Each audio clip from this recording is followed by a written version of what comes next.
My name is Alicia Roberts Novak, and I'm the host of the Generation X Studio. We felt that, this would be a good way for us to kind of talk about an era that seems to be kind of forgotten, right? Welcome to the Gen X Studio, where members of Generation X come onto the show to tell their stories. Our goal is to document not only the experiences of growing up Generation X, but also share our perspectives with future generations, in the hope that they can learn about the past and use that knowledge to help build a better future. Join us and find out what makes Generation X great. Let's go. On today's episode of the Gen X Studio, siblings Joy and Fred discuss their childhood and what it was like growing up as pastors' kids, also known as PKs.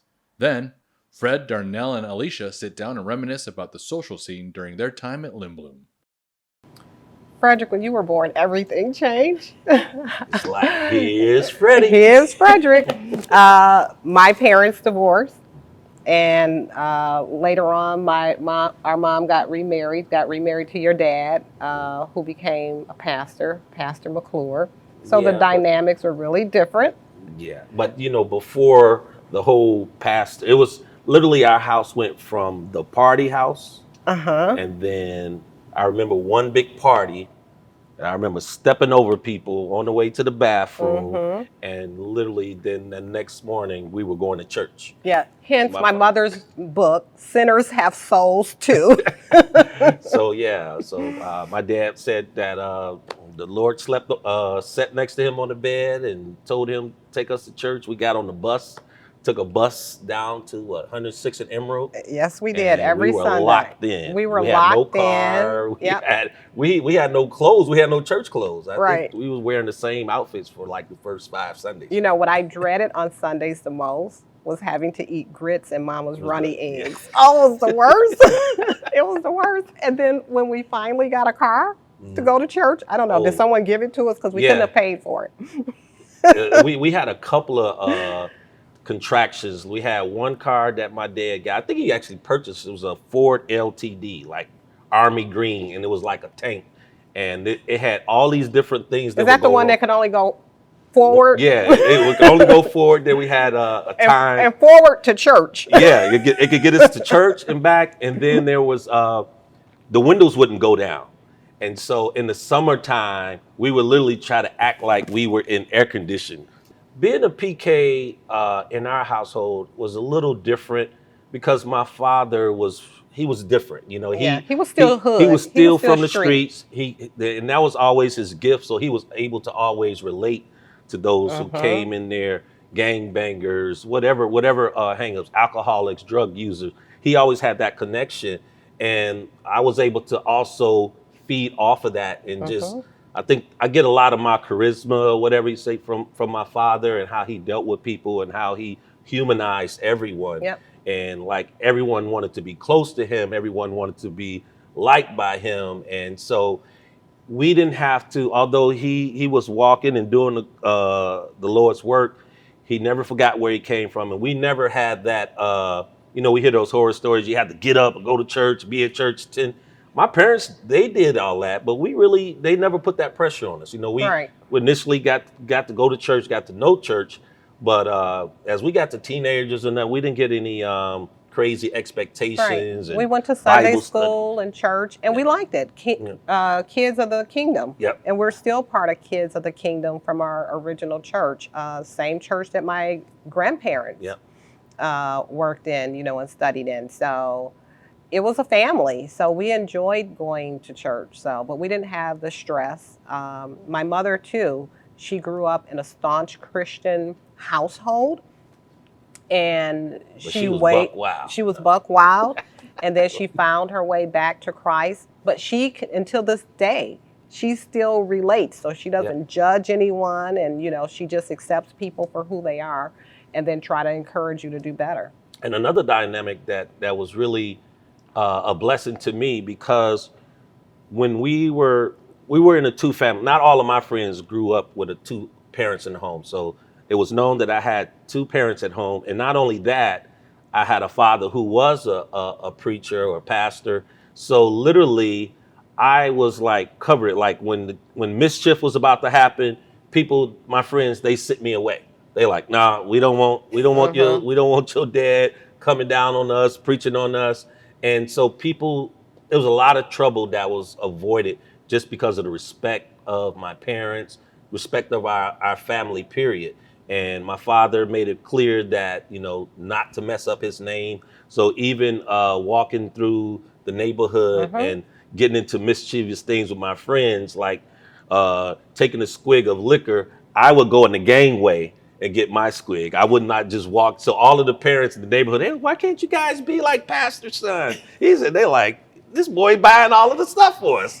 So it was, but it was able to be introduced into Christianity and have that as a foundation and give that foundation to our children.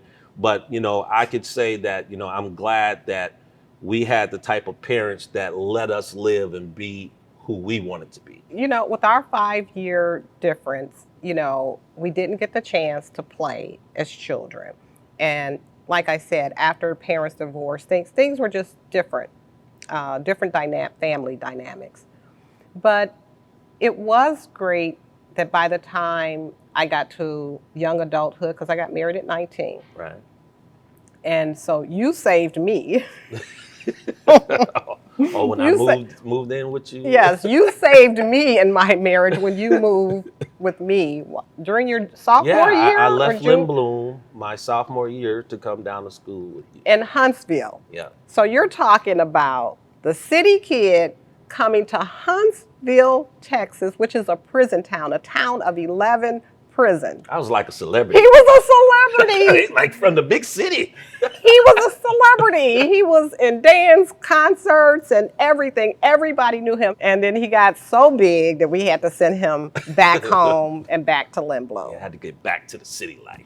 I know that I have a gift of hospitality. I love to make other people feel good. That's what brings me joy. So if I'm giving a party for you, inviting you for dinner, making you eat my food, whatever, I have a gift of hospitality. I actually look forward to someone being sick because then I get to be Nurse Betty.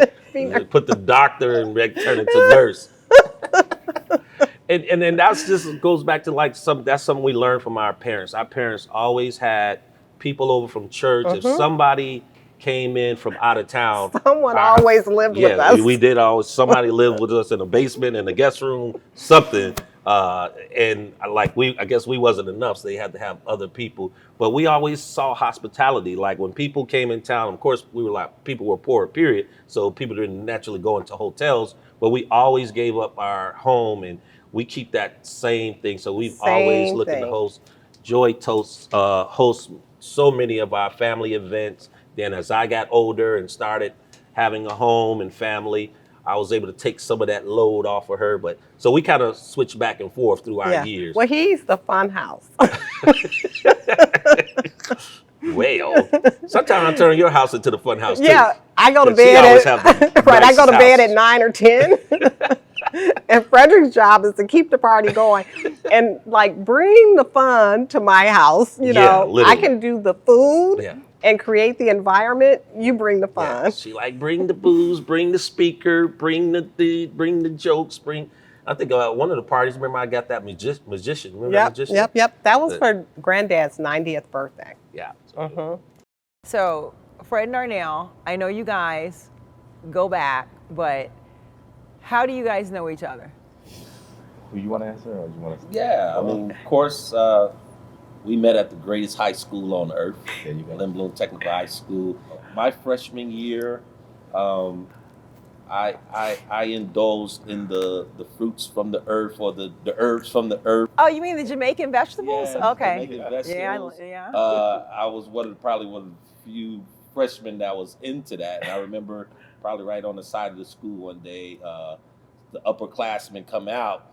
They like, man, this guy got some good smelling fragrance coming over here. And they kind of approached me and introduced themselves to me. I shared. I'm always a sharing person. Yes. Darnell was in that crew. Yes. And they kind of took me in. And it was history from there. Yeah. All right. So he defended me because they he's just a freshman. But Darnell was no, we're taking him in. We're taking him in. Yeah.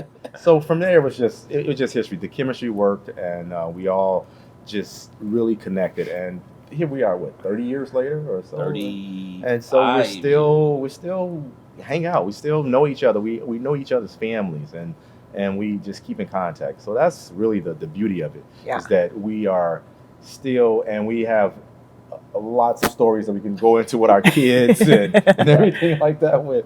But for the purpose of today, though, just really just knowing Fred over these years has just been a treat. Just seeing how we both grow and our families have grown, and just being here for each other. Yeah. So, nowadays when you hang out, it's just a lot different. And when I ask my kids where they're going, I don't even know half the time where those environments were like.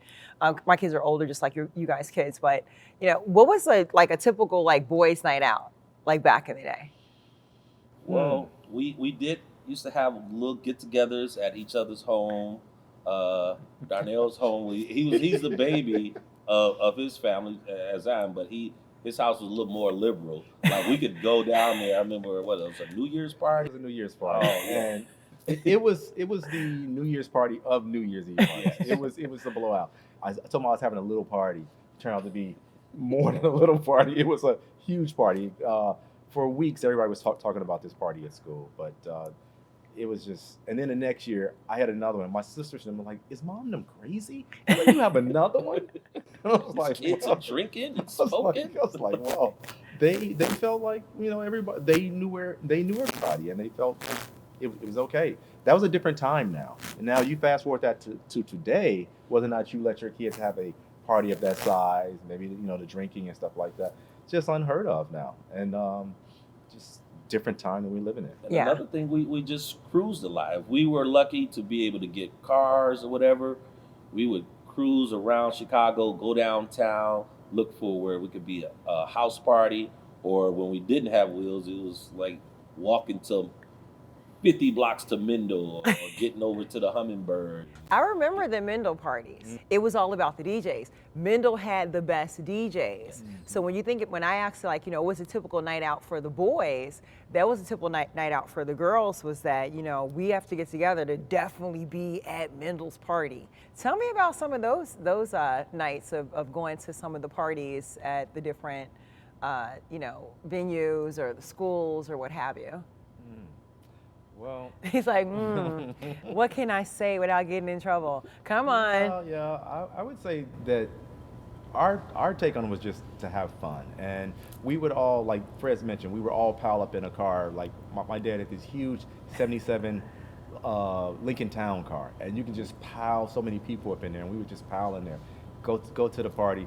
Everybody get out, and everybody would talk about how many numbers they're gonna get, or who they're gonna leave with, or whatever have you. So, at the end of the night, we would count our stories or whatever have you. and the fashion. We considered ourselves some of the fashionable boys. Like another part of our partners, Keith, he's not here right now, but he worked at the Oak Tree in the plaza.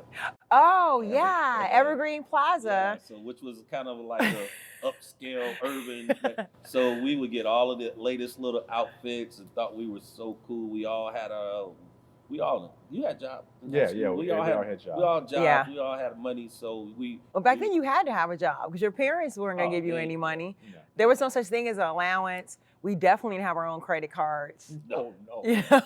There was always some stipulation attached to anything you wanted to do to have to deal with money, right? Just like dating. Right. So what was dating like back then? Because now it's all Bumble and Tinder, and there was no cell phone back then. So it was like trying to date without a cell phone, without an app to communicate or whatever. That was a little difficult. You had to call on the landline and set something up ahead of time. And by the time you get there, you're like picking up your date, and it's like grandma, big mama, brother, sister, everybody in the living room waiting around, and it's like, what? It was challenging, but it was doable. We did it. We had a good time. Talking on the phone where you oh my gosh, you have other siblings, everybody, not somebody's telling, oh, you've been on the phone for too long, and you going pulling that 50-foot phone cord all the way to the bathroom on the stairs, lead down, and give you a little mac on. I remember that. But when a guy would come up to a date, first of all, I wasn't able to date for the longest. But when he would even call or come over, you had to literally go through like all of these different people before you could leave the house with me, so they could tell you like what they felt about like what you should do on the date, or what you shouldn't do on the date, or what time I had to be in. So the poor guy would just be, confused by the end of the day, and not even want to take me out at that point. It'd be like, you know what, my mom called, and I can't go now. Which is like so embarrassed when you got, a drill sergeant, a military, old military, but you got the Army, the Navy, the Air Force you had to go through to take me to the plaza to get, And I definitely manipulated the system, me having sisters. So I had a nice crowd of girls coming through the house, but I could always push them off. Oh, that was one of my sister's friends. How did she spend the night? Oh, that was not my friend. They spent the night with Joy. And see, you guys had more freedom. I couldn't leave the house without a chaperone. So you either were my cousin or, my mom, would be sitting in the back of the movie theater like, yeah, y'all don't look back here. And you're like, well, how can we not when, we're basically sitting, it's always 16 inches. 16, it's like, 16 inches apart. Right. And it's like, well, how am I supposed to talk to somebody if we're 16 inches apart? And I have to admit, I had a lot of flexibility when it came to dating and just freedom as far as, because like I said, I'm the youngest of 9 kids. And so it was like my parents were just like, we're tired of raising kids. You're a good kid and make good decisions. And they really didn't care what I did, or what they did care what I did. But I didn't do anything crazy and outlandish. So I had the flexibility and the freedom to actually go on dates and and hang out late and things like that and party, but was still responsible. So when you think about it, we almost did raise ourselves during that period.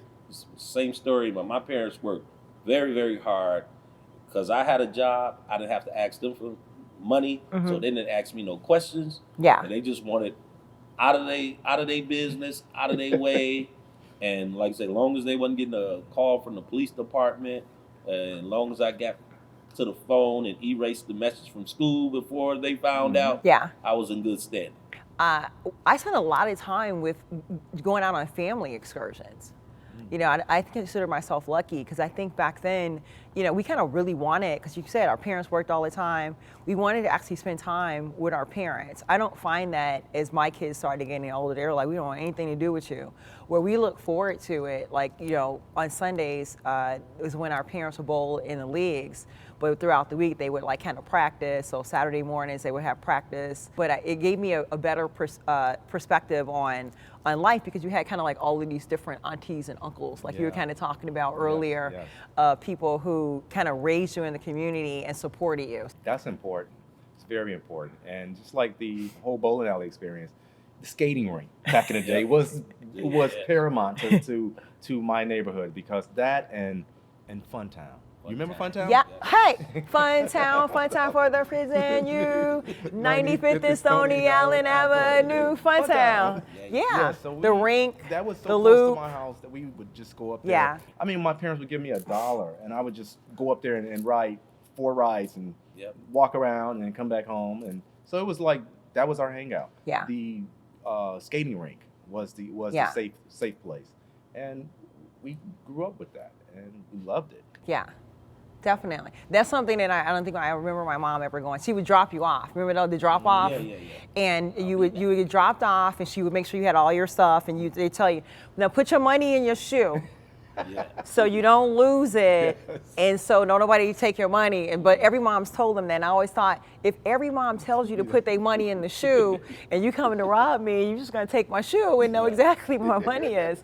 But then at the same time, you would, you'd have your money and you meet your friends. Everybody had their new skating like outfit, which is a big deal, and like your style. But you knew if she said, I'm gonna pick you up at 8 o'clock or I'm gonna pick you up at 9 o'clock, you had to be standing out front at 8 or 9 o'clock to get in the car and leave. And if you weren't, and she had to park, there was plenty of mamas that was like, turn the lights on at the loop and the rink, and was like, I need to know, where is Tom, Dick, Mary, Jane, your mama here? And they would come over the Did it ever happen to you guys? So mama would show up unexpectedly and you'd be like, man, what time was it? You was a girl, so we didn't get drop offs.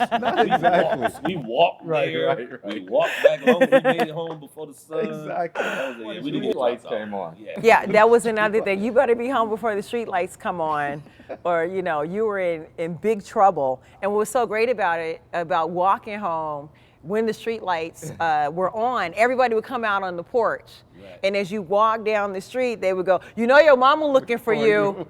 And you'd be like, yeah, I know. And so you would get more and more afraid as you walked along. And because you got closer to the house, because everybody was like, your mama was out here looking for you. And then it wasn't just you, it was somebody else's mama. So you walking past and they're like, well, did you see Darnell? Hopefully not out in the house coat. I always had that mama looking of course. The house coat and bonnet on. Wait, the part I used to, I'm going to take you guys back. Because you could be outside playing, whatever, with your friends, you're out there playing football or whatever, and then my mother, she'd call me and say, Darnell, your daddy wants you in the house. I come in the house, I tell my guys, yeah, I'll be back. Right. Go in the house, go upstairs, see what he wants. Change the channel on TV. Yeah. I would be so angry, so mad. I'd be like, really, Dad? I was so happy when the remote control came. But see, our parents were a little bit more lenient. I grew up in one of those houses as well, where it was like a nuclear family. So I spent a lot of time in my grandparents' house, and that's where the school was. We could walk to school, and everybody was safe because our parents worked or they were in school, depending if you had younger or older parents. And I remember the rules were different. When you were with them, because I remember being told by my grandfather, get up and give me some water. And it's like, well, you're an able mind and body. And I told him, go and get your own water. Man, what did I say that for? He picked up his house slipper and was like, I'm going to show you, why it's important for you to listen to me. And that was the only time that he had ever really disciplined me. And it was like, wow. Like, that was, you were taught respect. If you want me to respect you, you have to respect me. And, those were the kind of things that you got from having a nuclear family that, the kids today, they just don't understand that. They just attached from them, and their grandparents, that they see them or they live somewhere else. But it's a different dynamic growing up when you realize that you have a whole block community and family of disciplinarians. And invested. They were like investing in the whole community. Yeah, totally. So we're here at the bowling alley, and I can't wait to beat you guys. I don't know what your handicaps are, but mine is pretty high. All right, let's bowl. Yep, sounds good to me.